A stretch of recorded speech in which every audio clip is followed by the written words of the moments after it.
peuple ne roulage merci Nabino nyonso tout bande ko balandi nangongo bosé belé peuple afongo déjà fait vert pour na mboka Fachi c'est-à-dire en 2018 kangaki kingakati afongola ki limité et le limité to circuler sans problème et ce ngoza yanga yeba été bozali et belé ndenge kana pesa bino rendez-vous que no yamba bongo bilenge mibale ba wote pa ya mwana mboka Gabriel Mokia baye par rapport ya makambo oyo ezoko komela mwana mboka Gabriel Mokia boyebi yango a l'égard ya bandeko bayaka na bandeko bandundu surtout ndenge mwana mboka Gabriel Mokia ameki ko bunga mwa mukie na maloba na ye kasi bilenge ya parti na ye oba evra na parti na depuis bato bandundu balobi fa le canalo peuple baya ko solola na bino population sur makambo yo et comme là qui moi la mboka Gabriel Mokia na ndeko journaliste Fabien Kosukrama bon Fabien en tout cas que le nom vraiment m'échappe un peu mais ndeko na Fabien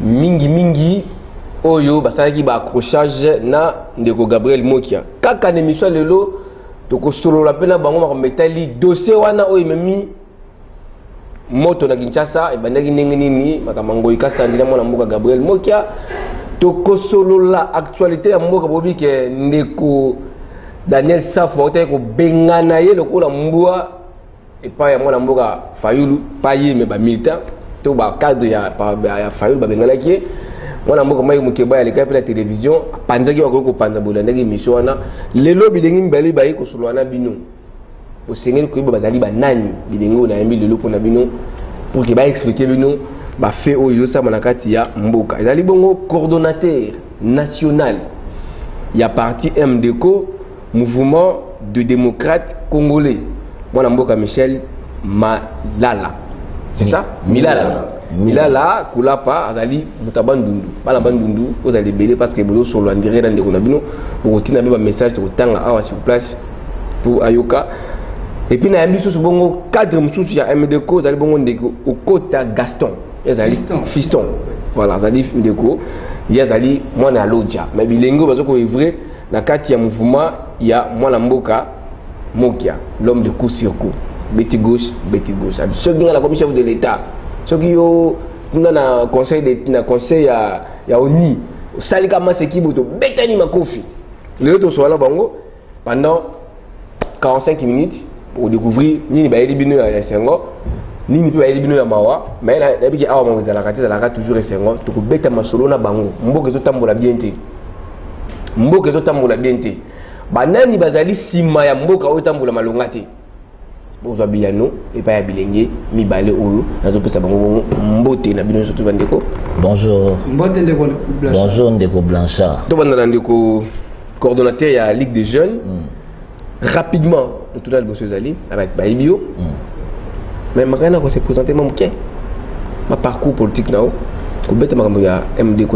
personnellement merci d'abord merci botondi mingi ndenge oyambe biso awa et puis to PCP mbote et pas autorité morale na biso président Gabriel Mokia ainsi que bandeko nyonso o bazolanda émission Allo peuple oyo sala ba merveille par rapport ya musala kitoko bozo sala. Merci. Alors sans plus tarder personnellement parcours politique nangai ndenge opposé la question na moi cursus nangai na œuvra pembeni ya mutu mususu te banda na kota na scène politique nazwa temps ya ko étudier quels sont ces acteurs oyoyo bakoki omema une émergence positive pour la jeunesse ya mboka na biso et parmi multiples acteurs politiques autoyebi namona mutu aza mieux placé et puis oyazo incarner valeur pour na biso tous à la pembeni na ye eza président Gabriel Mokia. Merci. Voilà.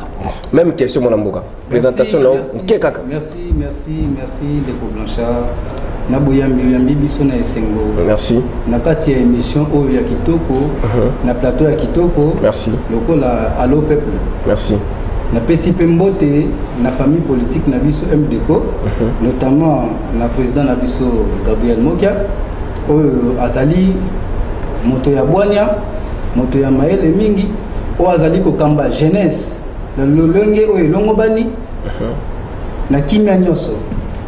Alors, où est-il likambu ya parcours politique? Au moment de Blanchard, tobetama c'était mukina likambu etali parcours politique. Parcours politique mingi batu bakomo Rolanda ba parti politique pour na ba intérêt. Atali parti oyo po ezali na misolo, po ezali na kanyaka amoni ete soki akoti kuna ata akoloba na ye bosolo te, ata akomema intérêt moko te pour na peuple, mais ye souci na ye ezali kaka ke libenga na ye ezanga palata te. Totali to 8 ans, to étudier, to fandi, to sali ba analyse. Ngai moko personnellement na sali analyse dans une mois ta ebele pour ezalaki facilité ya ko s'adhérer na parti Songolo. Alors na bwanya oyo ya mwa muke nzamba pesa ngai na fandi na étudier na tali parcours ya parti moko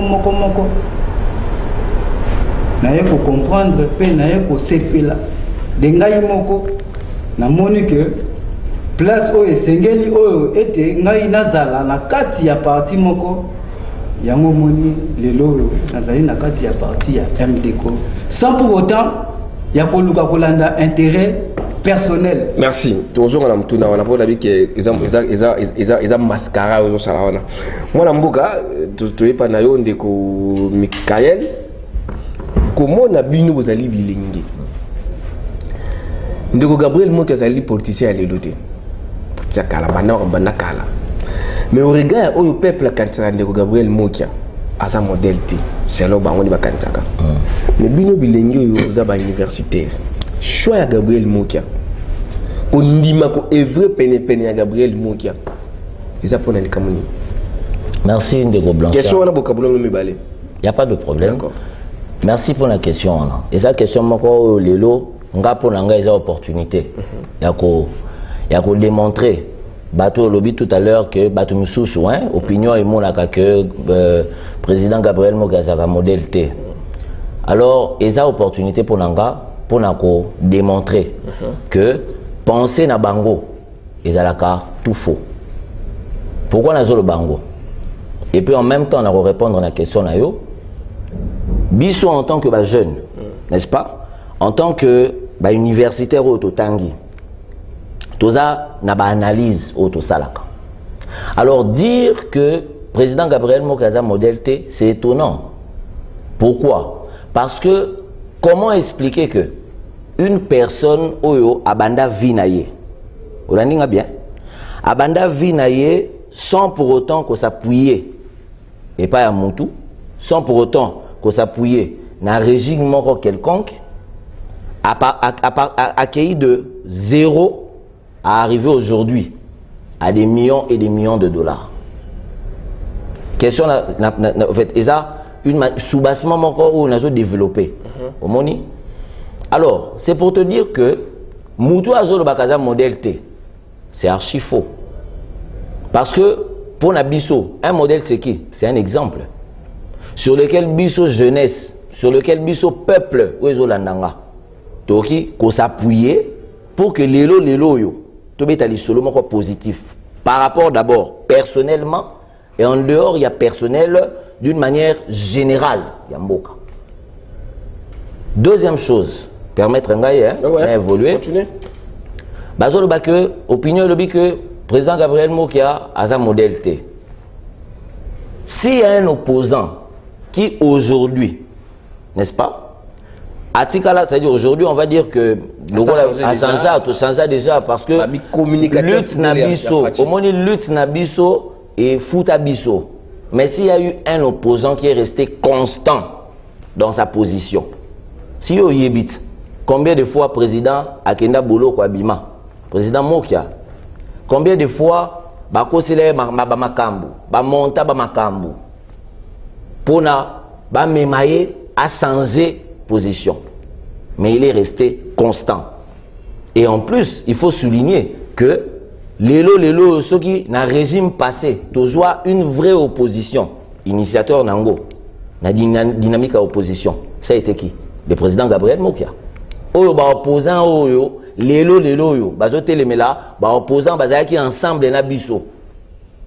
Moto a initié bango kaka président Gabriel. Alors, choix ezali pour ni choix wana. Choix wana pourquoi? Parce que biso jeunesse. On ne peut pas s'appuyer sur batu oyo bazoya na kati ya politique pour s'enrichir. Le président Gabriel Mokia a démontré biso sens ya entrepreneuriat. Vous avez bien. Les autres ont un phénomène kuluna. Les autres ont un phénomène qui est belé. Ils ont ma jeunesse en boka na biso. Vous avez pourquoi? Parce que simplement, jeune peuple, ils ont initiative ou il y a quoi entreprendre. Mais le président Gabriel Mokia, en tant que, c'est-à-dire depuis son jeune âge, a bandi ko œuvrer na café naie, a bandi ko œuvrer na ba entreprise naie. Et aujourd'hui, partant d'un capital de 300 à 400 $ pour arriver dans des millions. Moutabongo yo bisinga kaza modèle T. C'est étonnant. C'est-à-dire que appréciation de loin, ils ont différent là, appréciation et approche. Yosko vous avez mis ni ya mutu yo maintenant pas nae. Ya mutu ils ont d'abord ils ont belé.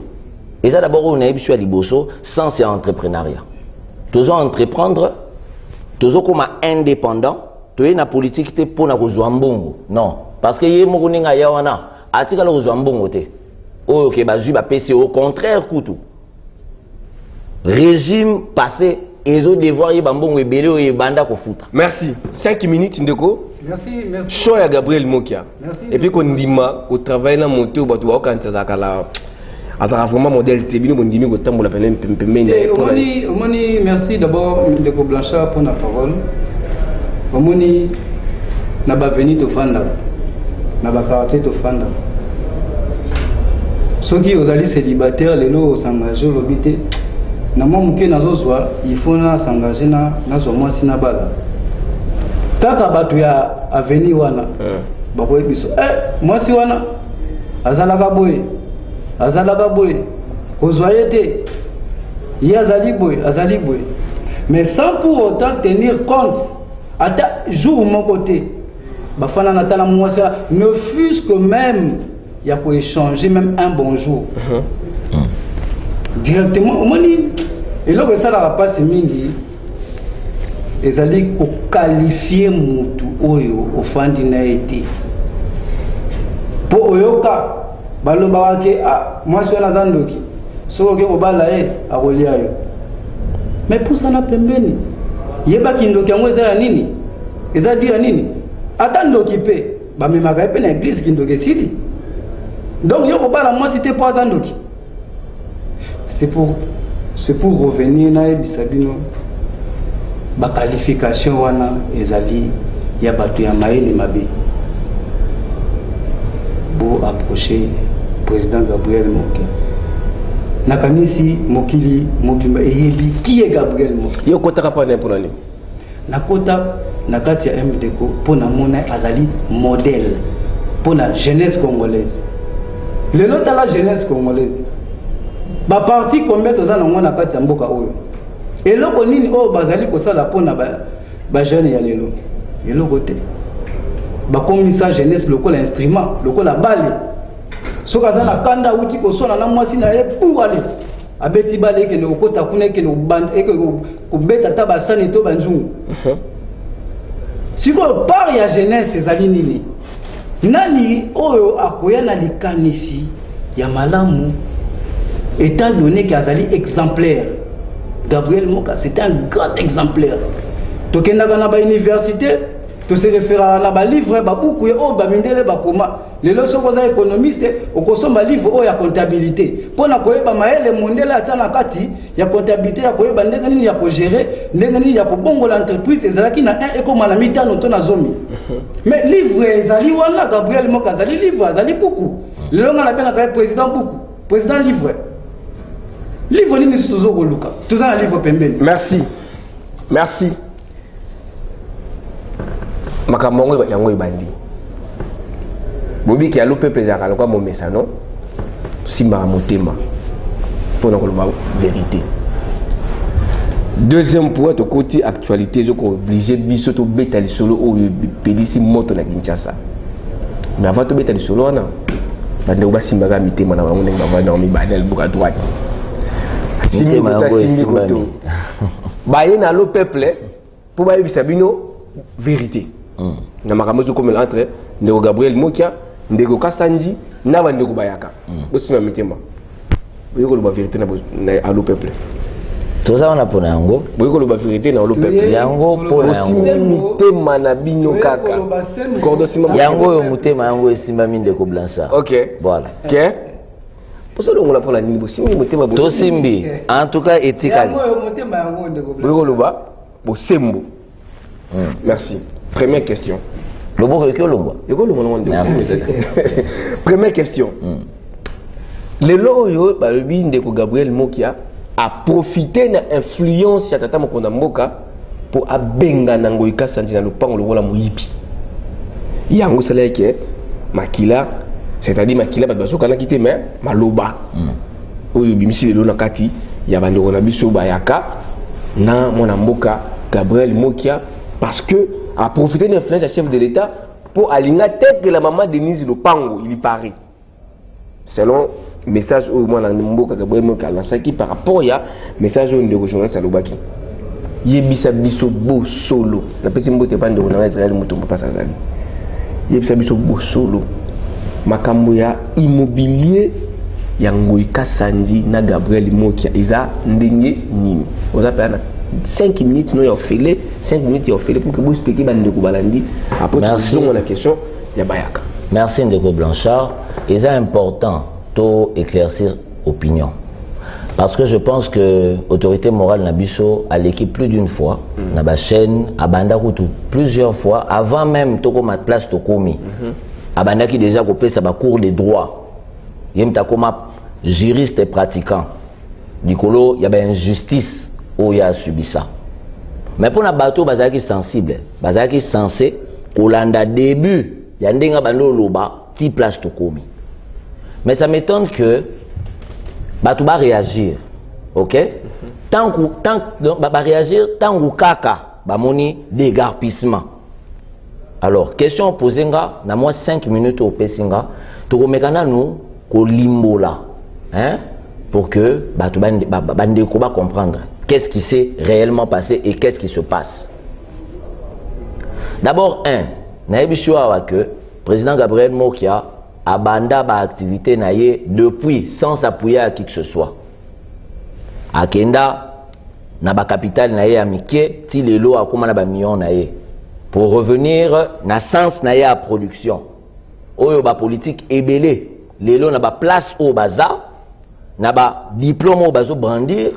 Naba exemple où bazo pesa disant que c'est des modèles baza incapables de reproduire.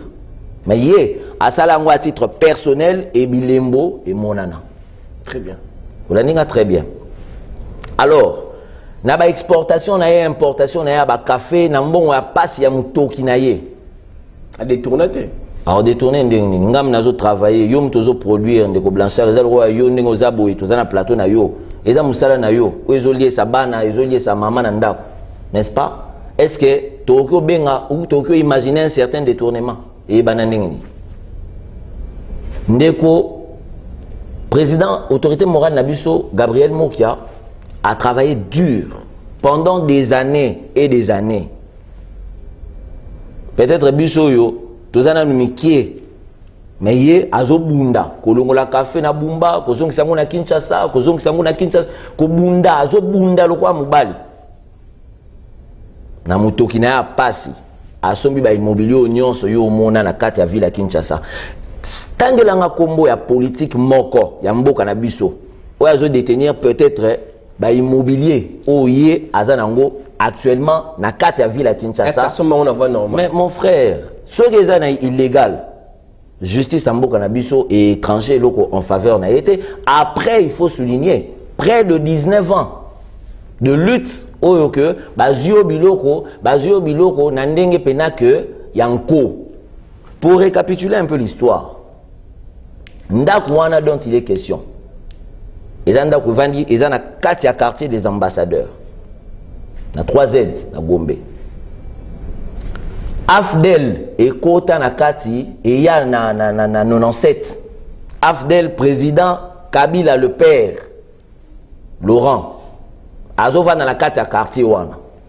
Et à tout moment, ce gars leki, azomona un monsieur na famille na ye, ba yambaka ba pesa kimbote.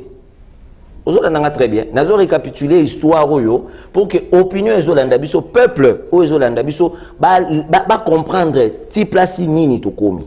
Je parle de 97. Bazo pesa mbote. Et président Tala Rolba mais où est le quartier présidentiel? Ngaza mo continent tu okoma awa. Mais muto ya pesa nga mbote na famille na yeza kanani. Bah c'est non, c'est un monsieur Azane entrepreneur, à salar ba commerce na ba café, à somba ba immobilier on a. Je dis à cette époque là, ndaku wana 3Z. Ngoika Sanji avant ni na katite. Ngoika Sanji to yebi place azate. Mais président Gabriel Mboka avant di wana yé mon côté, na famille na yé, bana na yé, famille ne mobimba. Je souligne en 97. Président Laurent Désiré Alobi, mais bateau on a faut travailler na bango et ça ba genre ya bateau boy. Ça veut dire que Moutou a mis pesi valeur a yo vendre place mon kondiambo kazo non Moutou yo faut na joyer na travailler na ye. Atinda bateau baya ko solliciter président Mokia a travaillé na kati ya régime ya Laurent Désiré Kabila.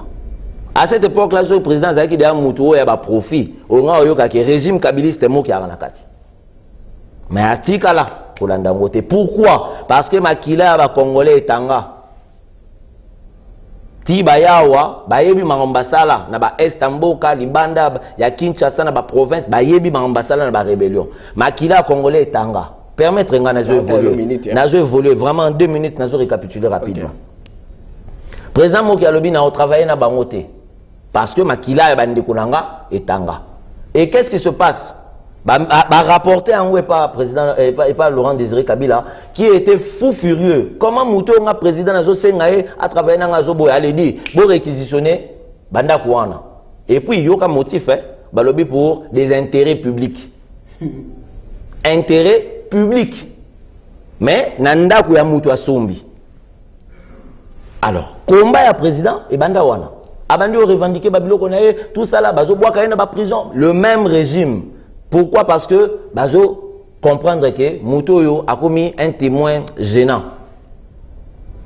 Pendant qu'il Nembangu, on se rend compte que il est en prison, mais Ndeko Ngoïka Sanji, Nandeko Keller, qui frauduleusement a se retrouvé propriétaire et immobilier wana, ate keli yango Ngoïka Sanji. Sikoyo, tant yo sombi loko oyoyo, eza légalité. Est-ce qu'au métier, question on a est-ce qu'au métier, ça veut dire que en sécurité? Même bateau batanga droit, bah yebi que il y a une infraction dont on fait allusion bah aux arrêts célèbres, au sommet lo kwa moyibi. Parce que tu qualifies en moyibi, parce que ils ont la voie légalité.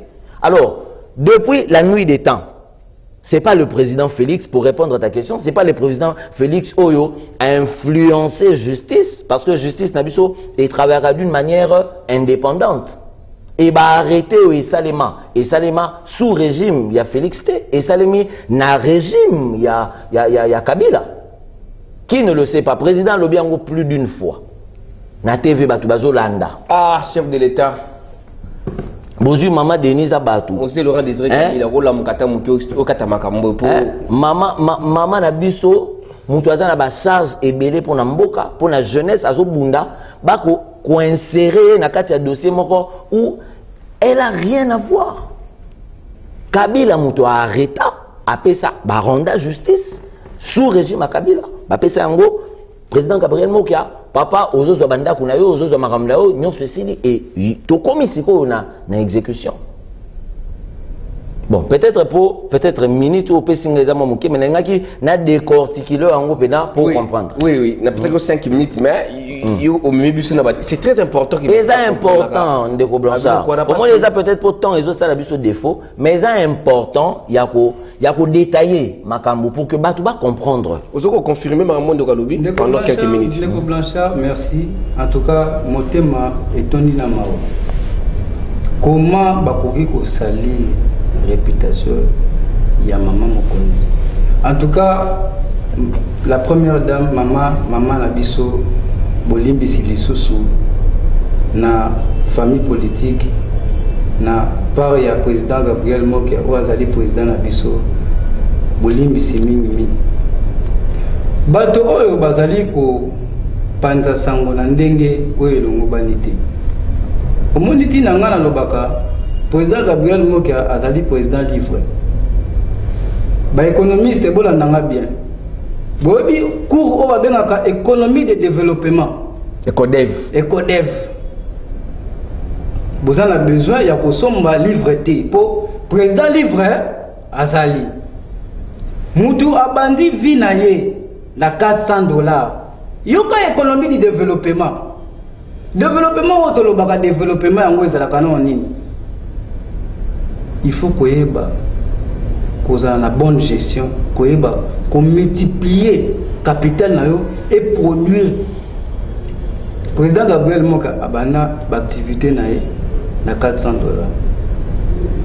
Tant ya bandaki ba affaire na ye, bato o lelo tozotanga bakombo bazalaki wapi? Asombi ndako na ye wana na 1996. 96, 97, 96. Il y a lobby 97 arrivé à Afdel. Ok. Il faut qu'on souligne. Contradiction. Non, tout ça, 96, 97. 97, ils allaient entrer à Afdel. Moyokana qui bien? Nazongi sur la achat. Il y a solo ba. Yonde ozomunate. Entrer à Afdel. Ok. Entrer. Ayobeti achat. Une année après. Nazongi si bino na achat. Une année après, Afdel le Koti. Yango nazongi sabino. Ok. Na achat. Maintenant, il y a son mandat pour wana. Et puis, nous avons son bien au wapi. Motek et l'inaïs à l'inani. Voilà. TGI Gombe, tribunal de grande instance ya Gombe. Ndemoutou a teke lié yango. Ndego Kassanji. A son bien yango na mbula nini. Paye pas nani. Et pas ya nani. Mais ce qui Gabriel Moke va boto la qui est banda kunaye. Pardon, okay, continue. Azongi epai ya mutu oyo atekela kienda kunaye. Mendeko yo tekelinga indako. Lelo yo baboki nga libanda. Ndako yango ezali ndenge nini? De l'état n'est pas tekela indako. Mais oui. Mais nazo souligner bien tribunal de grande instance TGI Gombe. Atekeli indako. Motekeli indako. Tribunal l'état congolais à l'époque ezaki état zaïroise. Parce que certificat wazali nango d'enregistrement ezali certificat époque ya Zaïre. Mukolo ndako wana tonga tonga tribunal dans tonga ndako tribunal ils ont pas bien de 100 mètres je pense c'est-à-dire que question ne c'est-à-dire que nazokoma c'est faut na bato comprendre tribunal a tekele ndako voilà justement mukolo ndako oyo tribunal azua pour tribunal na sir assisé qui a saisi peut-être na nyongo comme ko Yokanga indeko Blanchard. Parce que tribunal a tongate. Yokanga indeko Blanchard. Tribunal a tongate, vous en avez raison. Ok. Tribunal azalaki na ba contentieux na banque IZB. Très bien. Voilà c'est bon. Azala ba contentieux. Banque IZB azo au devoir na tribunal mbongo. Tribunal asali saisi. Ya va bien. Ok. Tango asali saisi ya va bien. Ezali pona kosala équivalent ya mbongo na ye. Très bien. Si le tribunal a constat na ndako wana nini ati yango vente aux enchères. OK, vente publique. Vente publique. Ndeko Gabriel Mokia na kati ya entrepreneuriat na ye, économie du développement. O bana bazo kende na cour kozwa kama mateya président livre azali. Na kati ya activité na ye, moi misolo na ye azali kozwa. Ebele abatu bazali kosala mombongo me bazo kende kosisa mombongo na bango na banganda kozwa ka basi songolo pakala. Mais maele ya kobomba mbongo ya koyeba ko prévenir lobi na yo ezalité. Mutu ya bonya ya maele oyo tina biso to sadera kuna na kati ya parti pour la kozwa maele wana ya koyeba ko transmettre et pas ya bandeko na biso ba jeunesse ba lolenge o to zali. Merci. Tozongi na yo mwana. Ndeko Blanchard pardon ko katanga été na souligner ka moi esika na mo 3 secondes. Merci Ndeko Blanchard. Asomi banda kuna ye. Tribunal atie vente publique. Ndeko Gabriel Mokia azalaki na misolo na ye o azali kotia pembeni yo lelo ozali kosala échange ozali koteka ba unité ba bénéfice na otia kango wapi ya ye azali kotia ngo pembeni amoni ke azali na mbongo na ye azali na misolo a investi a protéger lobi na ye amoni non na so mandat kuna ngai À son le tribunal a établi un certificat d'enregistrement. En bonne et due forme. En bonne et due forme. Tant le tribunal a tient en vente publique. Ngoïka Sanjazara qui wapi. Diamantifère. Koboto lava ba diamant batu. Nde obenge diamantifère. Diamantifère a bon à la kate. Wana zalinde kanai. Merci. Merci. Moi, Mboka, au regard de l'explication, vous pouvez savoir parce que ah, vous sur un peuple, vous sur un Haïti, vous sur un peuple, Nanzela ya allo peuple. Parce que moi, je la conférence, vous avez ça, il s'est dit meilleur, et aussi battre au stade de martyr. Et c'est un canal, le peuple, ah, on est peuple, allez brancher, à Zola Namambo Zoluba. Au regard de Marambo Lobi Yango, il casse un disant moi Mboka Gabriel Mokia. Si Koyo, Kofinga ya Bayaka, ou le président Gabriel Moka Finga ya Bayaka, et ben, et Boutami Wapi. Merci. C'est-à-dire que, en fait, tu dois introduire le dossier pour que ma place soit. Ok. Monsieur Ngoïka Sandji a été, Nebalobara, saisi par le tribunal de grande instance. Tu l'as dit, Bolandi débat ou il y a conférence et ça dans les réseaux sociaux. Même sur le plan de droit, Yé Moutoko juriste, Atikala, qu'on prouvait de l'autre côté. Par rapport à la raison naïve. Vous assure. Sûr et certain. Opinion Mobimbato Landi, conférence. Nous sommes bâtis à Maloba. Nous sommes sur base, il y a des faits, oyo eza juridique.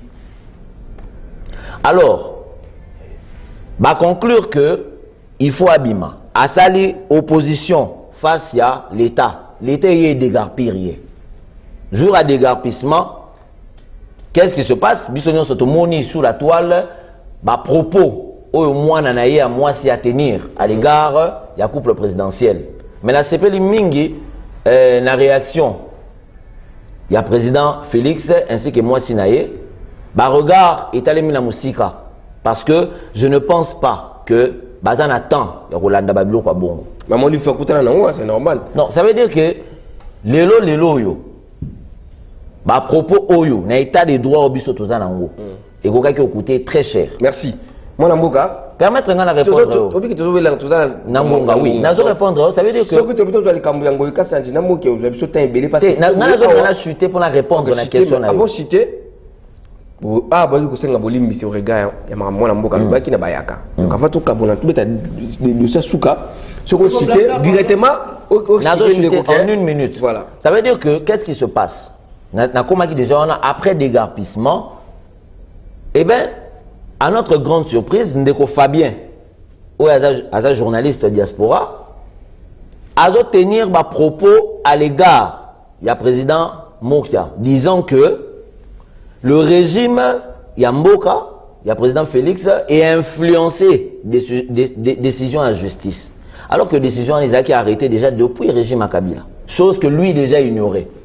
Deuxièmement, à ceux qui ont été, il dit que ce qui régime est influencé, et ça parce que maman Denise, oh maman tout ça respect belé envers elle, maman Denise a un projet, il y a que somba immobilier. Alors a proposé à somba on a 1 million et président Mokia a ligné à 5 millions. Alors bah ça c'est les propos de monsieur Fabien. Mais est-ce que le président Gabriel Mokia a un million? Peut-être que à distance, hein. C'est parmi les politiques qui ne va jamais toquer à la porte de quelqu'un. Merci. Continuez rapidement parce que c'est courir des alors, temps. Ça veut dire que nous devons tenir ma propos. Tant qu'on va tenir ma propos, le président Gabriel Mokia, il n'a fait que une réponse à ma propos. Mais non. Non, bien, au moins, il y a une différence entre insulte et qualification. Ce qui est juriste, c'est bien. Que et le réseau sala, acte aux opposés, c'est insensé. A qualifier acte na yo. Et dans n'engue moko na mutu oyo balobi oza muluba, oza muyaka. Pourquoi il faut gêner o? Ngamo na zo so na za ressortissant bandu. Na pesi ko mbote na bande ko na nga nyonso ba na biso. Mais betke tubash.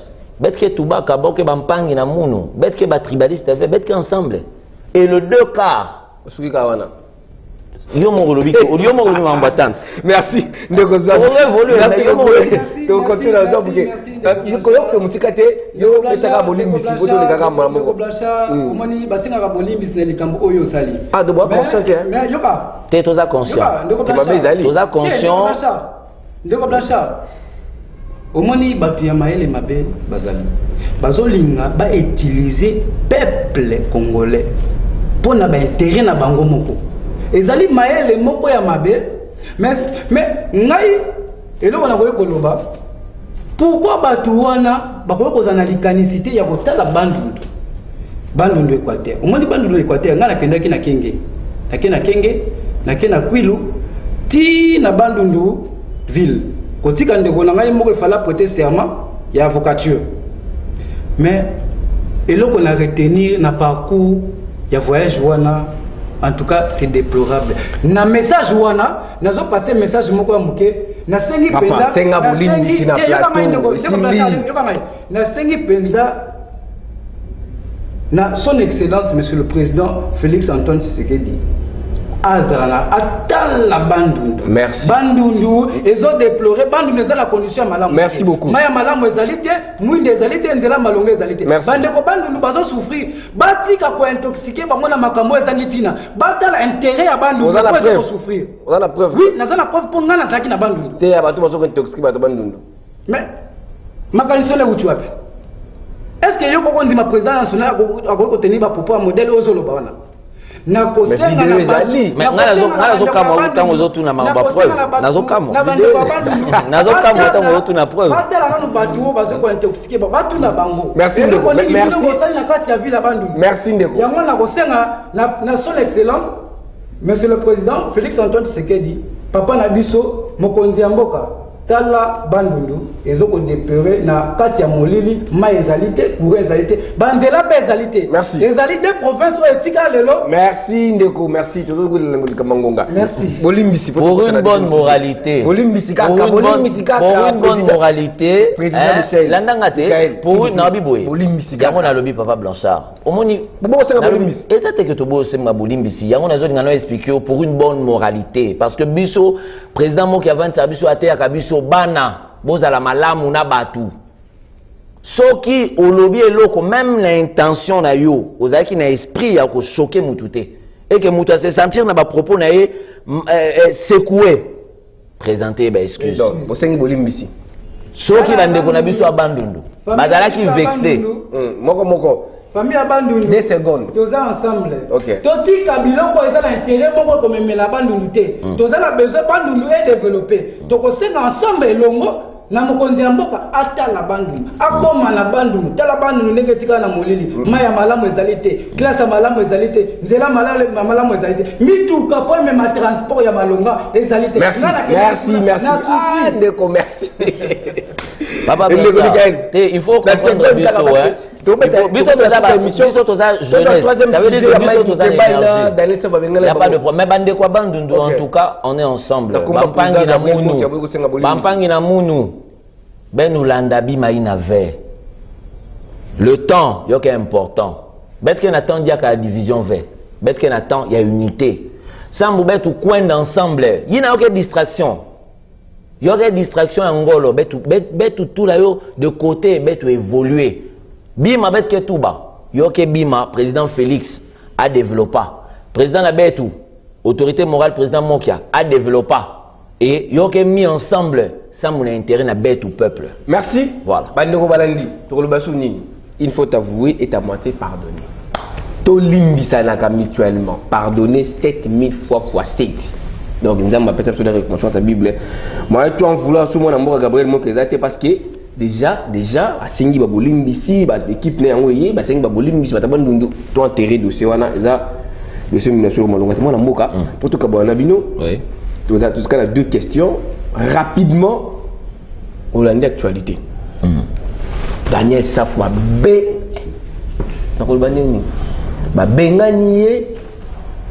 Est-ce qu'à l'ongwe la mouka, la émulation de Daniel Safwa, qui est député national, à qui écoute un chef Nabango, ça dit coordonnateur Nabango à la mouka, Benganie. Est-ce qu'à Kozonga, dans la mouka, n'a évité? Mike Moukebaye, 2 minutes pour te jusqu'à moi. Réaction. Non, mais ça la passe. Et ça, il y a un mingité. Mais c'est triste. Et ça, c'est triste. Moi, là, on s'adressait plus au peuple. Parce que, Bandeko, yo, se retrouvé dans 4 parlement. Et ça, parce que le peuple est d'abord. Mais aujourd'hui, nous comprenons. Quelles sont ces personnes qui ont toujours un bon discours. Et puis après, comme bateau, la vie privée en tant qu'ami, exposé, liboso na bino moko, électeur na bango. Yango bomonaka que il faut vous la sage.